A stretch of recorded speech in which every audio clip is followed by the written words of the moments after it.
So lately I've been talking a lot about the Dragon Ball Z Amino app, but I also want to clarify that the DBZ Amino is not the only community that Amino provides. Amino in fact has over 1 million different communities, many of which anime and manga ones that have over 50,000 members, and thus there's an Amino community out there for you. We're talking about Naruto, One Piece, One Punch Man, and so many others. Check it out. I will leave a link down below.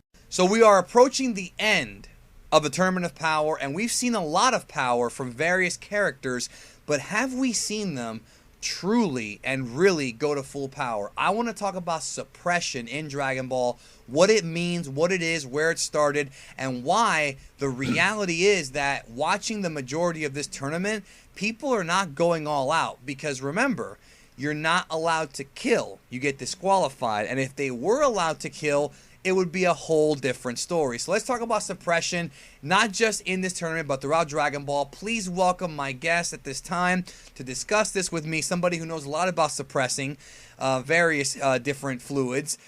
Please welcome Seth, the programmer.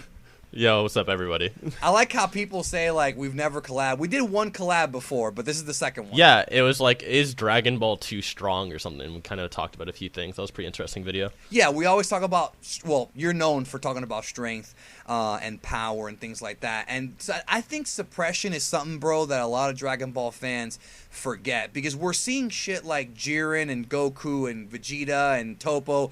But if they really were going all out, and I'm not saying they're not trying, but for example, a character like Hit, if he's an assassin, he has killing moves. So if he went all out full power, he could have killed half the people in this tournament, but because he didn't want to get disqualified, he didn't do it. And there's a lot of characters that have this thing going on.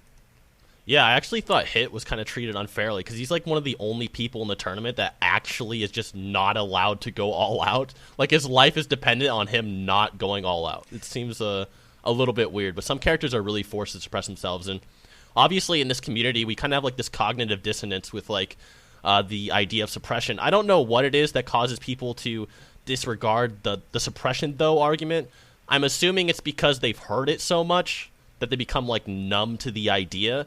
But suppression has been very real since like early Dragon Ball, so I definitely agree. It's definitely important to talk about. Well, I think that what's going on is that a lot of people, when they criticize Dragon Ball and like, you know, maybe the power scaling community, I don't know if it's really fair to say that, but just one of the things that people often bring up is like, how are these characters, if they're so powerful, you know, like obviously we've talked about some of these guys being universe busters, you know, that level of strength.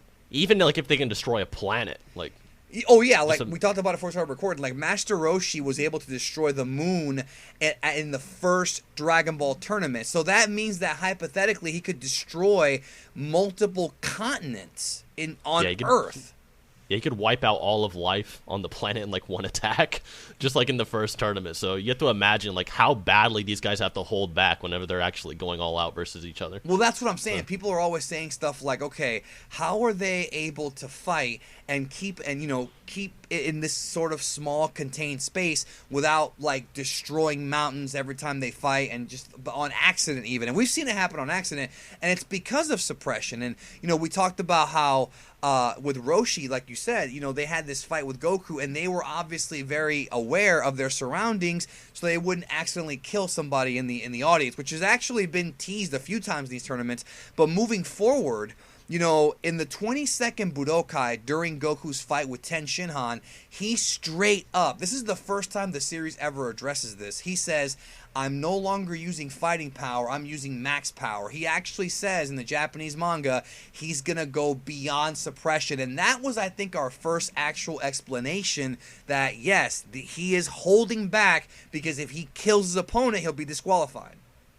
Yeah, I mean, the idea that Dragon Ball wasn't really strength focused or like controlling your power is kind of anachronistic ever since like basically the first fight with Roshi. Like, I think we were talking about this before air or whatever, but like the fights were based around, you know, how good of a martial artist you are. Goku's trying to copy his moves. I think he pulls out like what was like the drunken monkey technique on him or something. Yeah, it was pretty comedic.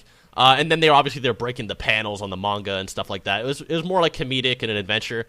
But the story devolved into like, I want to devolve more like evolved into like fighting. Yeah. It evolved into fighting. So the story naturally kind of took precedence on, well, Goku, by default, his character is this really strong kid. So to fight normal characters without killing them, he would probably, plot-wise, would have to find a way to suppress that. So versus Tien, he says, oh, well, this is just my tournament power, but this here is my battle power. So, you know, I don't think if I use my battle power, you'll die, so I'll try it. There are other characters that suppress themselves even in early Dragon Ball 2, like, for example, King Piccolo, when he got his Prime back. His Prime was actually too much power for him to handle, kind of like Frieza at 100% power. So when he got his Prime back, he actually wasn't at full power until he fought Kid Goku. And then when he did have to use his full power, Kid Goku was still on par with his full power, and then King Piccolo was gradually worn down because he's not used to using his full power because he's always suppressing himself and, I don't know, jerking around. And this is how Kid Goku eventually turned the tables on him, and how King Piccolo had to resort to like a hostage, even though they had the same power at full powers, as an example. Yeah, and he also had the ability to destroy. I mean, he spends a big chunk of that arc just destroying cities for fun. Right. So even then we saw stuff like this. And I think the next example of suppression that I think is a major, major example is in the Frieza saga, but it's also one that I think gets brought up because it's kind of somewhat bad writing on Toriyama's part, because he wrote himself into a corner. Now, what I'm referring to is Frieza's transformations. Frieza himself states that he has 4 different forms, and that the reason why he has the first 3 forms is because if he goes all out with his max power, he's so powerful that he cannot control his power. In other words, it's implied, based on what Frieza says, that when he's in his final form, aka his true form, that he's got so much power that things just crumble around him. Now, as Toriyama's writing this, manga, obviously he realized that he wrote himself into a corner, right? Because when we get to Frieza at full power, yes, he's strong, but you're not really seeing that. And then what Toriyama comes up with is, oh, well, I'm only using a percentage. Then we see 50%, then 100% Frieza when he's buff. And I think a lot of people criticize that, and they say, well, there's an example of, suppression gone wrong. But I think it was just that Toriyama wrote himself into a corner, not so much that suppression doesn't exist. That was another one that gets brought up a lot. Yeah, I mean, the whole Frieza saga, it was pretty much just surrounding around Goku getting random power-ups to fight Frieza. The whole thing seemed really weird. I think we talked about this as well, but even like his multiplier for Super Saiyan was off. Like, he originally wanted to be 10 times, but he just like made such a power cliff for the arc that he just was forced to do it. Yeah, he wasn't sure which one to use, but like when you think about the Kaioken, like, okay, we can't do it less than 20. So, yeah, there's that whole thing. And, it's just funny because I think with the Frieza arc specifically, you could really tell that Toriyama was having problems scaling his own show, because the Zenkais are very inconsistent. And I'm not saying it's terrible. It's just you could tell he was kind of struggling there, because you have to remember he had to write 1 chapter a week. It wasn't like he had to think. He couldn't really think too much. So I mean, that's the thing. So let's talk about Super now. People, and that's kind of the whole point of this topic, is in this tournament, or any tournament where you're not allowed to kill, everyone is suppressing. Like, even Kefla, like all these incredibly strong characters, even she said, there's a line where she's like, I can destroy the universe or whatever, which means she could probably destroy the arena, and she didn't do it. And it's like, because they're suppressed. And it makes you wonder, though. It really makes you wonder what would happen if they did a tournament where it was actually, no handcuffs, all out. Yeah, Hit would definitely dominate a lot of that, but regardless, it's pretty vacuous when people, say, like, these characters aren't suppressed. Like, I remember there was that whole fad where people were upset that Goku went blue against Krillin or whatever. But, in fact, right. Krillin answered a lot of questions with this. Yes. Because he fights Gohan in base, and then he's swapping hands with Gohan, he's punching him, and he's like, what's the matter? You can't hit me with your full power because you don't want to kill me, right? So this actually gave Krillin an advantage to even stand a chance against Gohan, and in fact, it let him use the the Solar Flare times 100 and actually win the fight. So, in my opinion, scenes like this are really important because they actually answer what we're complaining about. And the tournament itself is a little bit weird. There are some weird things like what was it, like Universe 9. even though they weren't even like Buu Saga level, they were like finessing base Goku and Vegeta. They went blue to beat them. That was weird. That's just Toei things, but there are reasons for why characters do stand a chance and they're not just getting one shot in this tournament. Obviously, especially, I don't even think they can sense everyone in the tournament. Isn't there like other universes they can't sense fully? There was a talk about that, yeah, but it was weird because they never followed up on that storyline. They never followed up on that. It's a great point. I forgot all about that. Yeah. It's a drop storyline. Yeah, if there's characters they can't sense or whatever, it's like, it's even worse. Unless they're talking about the Universe 4, like, Bug and Lizard guys, because that makes sense. Yeah, that would make sense. And it's like, oh, with Universe 9, it's like, oh, well, they're not sure how hard they're allowed to punch them because they can't even sense their energy. So it makes sense that it would take time to rev it up. I mean, because you have to realize these characters are extremely hindered. I mean, they're very overpowered. They can destroy so much. So if they were just going all out all the time, it'd be absolutely ridiculous. There would barely be any show. I mean, I touched up on this in my video, you know, why don't Super Saiyans destroy the planet whenever they fight or whatever? And basically it boils down to what Toriyama says. He says, you know, to become truly strong, you need to, you know, master your strength so you can even handle it. So you don't just do crazy shit all the time. So, for example, like, you know, Super Saiyan God Goku, you know, threatening to destroy the universe and trying to control it with all his might and stuff like that.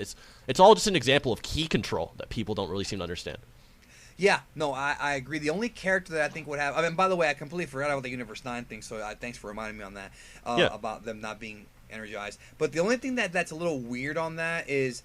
As the series had progressed, I feel like Toriyama made them, and we did that. This is a different video we already covered about characters being too strong. He had trouble kind of figuring out how to explain it, because like with somebody like Kid Buu is not a martial artist. He's just a freak. So you would think that everything he did would destroy everything, and we kind of saw a little bit of it in the series. So I feel like Toriyama just wrote himself into a corner again, and he couldn't figure out how to get out of it. But what I wanted to bring up as far as Suppression is one of the common arguments that I see when it comes to this is, well, what happens if Goku and Gohan get like explosive diarrhea and they, you know what I mean, they can't control it or something? And it's like, you can't. I don't think you should overthink that part, dude. At the end of the day, it's a fucking manga, dude. Like we come on. But do you have an answer for that?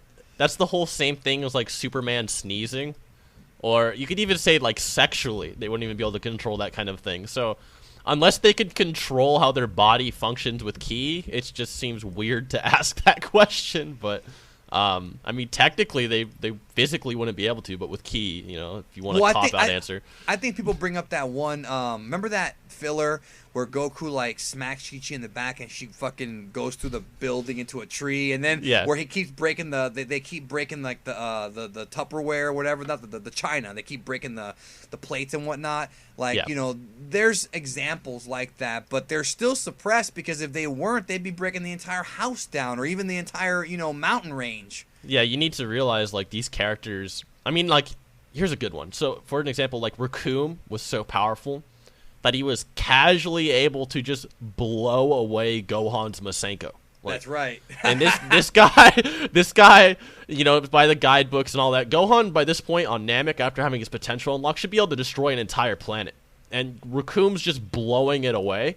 And then imagine Goku, who can elbow so hard he kills him in like one hit. Like, knocks him out cold. Yeah, just one hit. So it's like, yeah, that slap should have done way more than just knocked her into a fucking rock or whatever. So, yeah. I'm gonna highly recommend everyone check out. There's a video Seth did. It's actually one of my favorites. He did about Krillin and Yamcha destroying the Earth, because Krillin and Yamcha have become memes in the community, and I think, and I get it, right? But it's also a good video because the reality is that yes, they can do that, and by like the android and like even the Buu arc, Krillin, well, mostly Krillin, is so freaking powerful. Like, and I'm not saying he's like comparable to Goku and Vegeta. No, obviously not. But the dude can destroy the Earth even before that. Like, and that's people can't wrap their heads around it because it's Krillin, it's little buddy, you know. But it's these guys are really that strong, dude. Like, even Ten Shin Han could probably do it. Like, when he was doing the Neo Tri-Beam, the Shinkaku on Cell, he was also suppressing himself because, as we learned, you know, the full power Kikoho will kill you. So the Neo one was like more so to distract Cell. People hate that scene, and I kind of get it, but think about it. If he went all out, he might have been able to at least destroy a part of the Earth. Yeah, and obviously that has to do with, you know, them not wanting to destroy the planet itself. I mean, it's a little bit weird how that works, because, I mean, technically anybody that went to Namek could destroy the planet. So it's like even I think there was a scene where Goku shot like a Kamehameha at the ground super casually at Android 19, and it's like, oh well, what if he dodged that? Wanted to destroy the entire planet. It just seems like inconsistent on Toriyama's part because how do you put this? It's like you can't just write them almost always about to destroy the planet, or else you're going to hold back the narrative. So they try to extrapolate these characters are capable of feats other ways, like through statements and stuff, obviously. So it does make sense that stuff can happen like that. Yeah, but even if you're an amateur scaler, you know that by the time we get to Super, it's like beyond like... I mean, dude, we talked about it. Vegito and Boo are cracking the dimensional fabric. I mean, just by yelling. Yeah. Yeah, destroying the very fabric of the universe itself by yelling. So, yeah, they get a little ridiculous. Yep. So everybody check out Seth. I'll leave a link to the video that I'm referring to and some other stuff at the end of this video. And remember, always remember that Dragon Ball characters, for the most part, are suppressing all the time. So... yeah, just about all the time, actually. Almost as much as my sex drive, but no. Damn. Anyways, I hope you all have a good one, and we'll talk to you soon.